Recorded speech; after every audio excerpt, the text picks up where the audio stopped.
Hi, and welcome to this week's episode of BTV. I'm Tony. And I'm Francisco.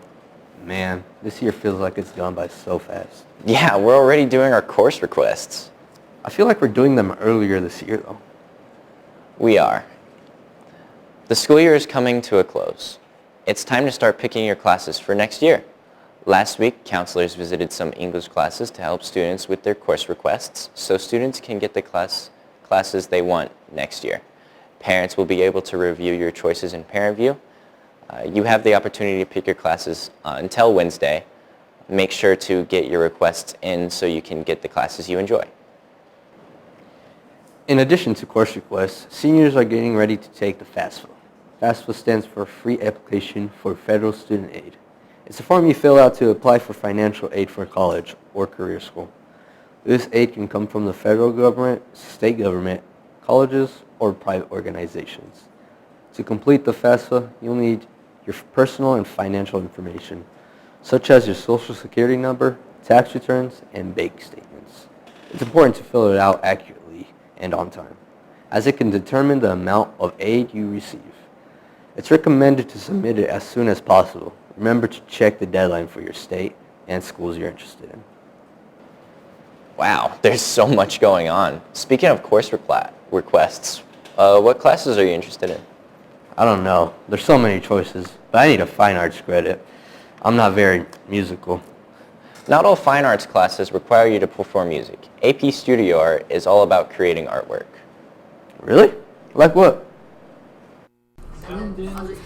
If you are interested in a career that pursues art, you can take an early class in high school to create your college portfolio for art school. This class is called AP Studio Art, and it paves the way for your future artistic career. So be able to talk about their art, write about their art, and then they will take an AP exam that is judged by the National Committee. AP Studio Art is a year-long class that you have to consult with your counselor with in order to join. Students must complete an exam to enter the class and also take 2 years of art beforehand. AP Studio Art develops your portfolio, which you show to art colleges/universities, which can get you a scholarship depending on how you scored. There's just like an extensive program, and you basically pace 3 artworks a month, I'd say, or 2 to 3 artworks. So I'm applying to art colleges right now, and the AP art, I took it last year. It really helped me build my portfolio.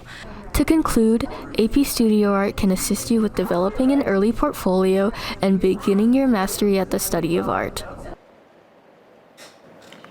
Alright, you may have a point. It's awesome how students get to show off their skills like that. Theater has an opportunity like that coming up too.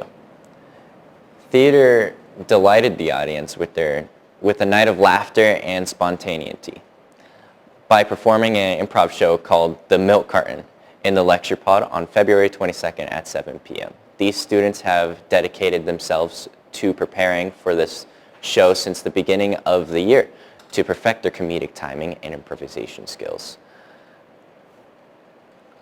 The show was free to get in and sparked all good reviews. It's awesome that the theater was able to do all of that. Yeah, and I hear criminal justice has something new. Oh, you mean the dispatch simulator? That's the one. What's that about? There are a few new computers in the criminal justice classroom. These are the new dispatching systems. They were installed February 14th, Valentine's Day. The dispatching system allows the students and or club members to use the system like a 911 operator or dispatcher. The 911 operator is the person who takes the emergency calls, and the dispatcher is the one on the police radios that gives assistance to the officers. Students are very interested in these systems, and some are going to learn how to operate the systems. And for club members, they will use the systems in training.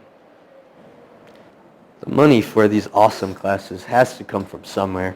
If you go onto My School Bucks, you'll see all different ways to donate to your school. When you donate, put on your taxes that you've donated, and then money you gave will be given back into your taxes. Not only will you be supporting Bueno, but you'll get your money back on taxes. You can donate to the CTE classes, sports, and more. Man, I'm starving. What do you think of the school's pizza? It's alright, but my favorite pizza place is Screaming Banshee in Bisbee. It's good, but I wouldn't drive out of town just for pizza. Hey, do you know if that new pizza place is open? I wonder if they're any good. Hello, I'm Ruth with BTV.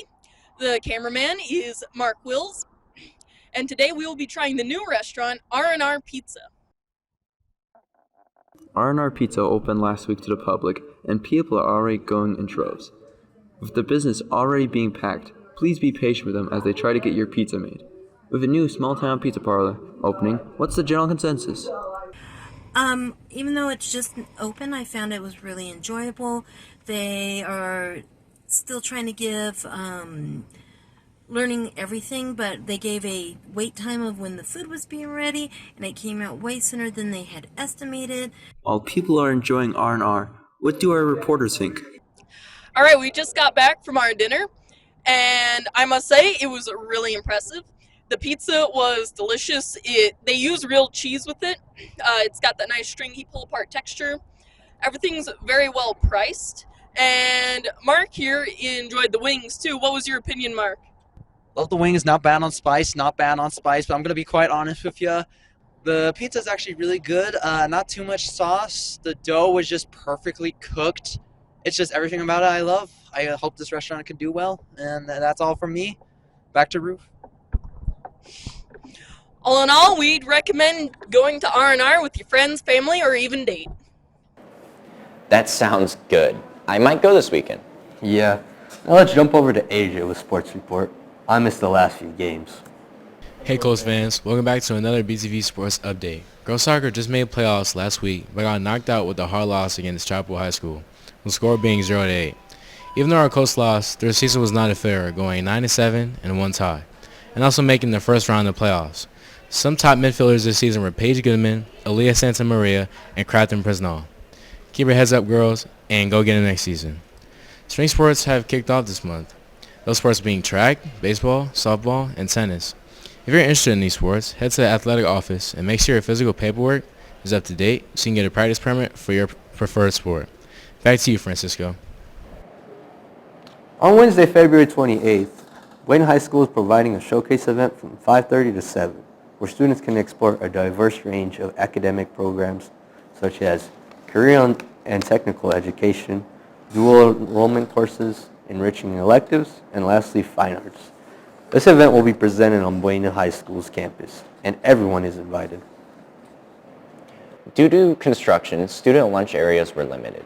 At the beginning of the year, students would be able to go in the front of the school and eat their lunches. For a while, the front of the school was blocked off so workers could fix the school's roofs. It was announced Wednesday that the school would now be opening up the front of the school for lunch once again. And the Ramada located outside of the cafeteria is also open for students. Well, that's it for this week's episode of BTV. I'm Tony. And I'm Francisco. Have a great weekend, everybody.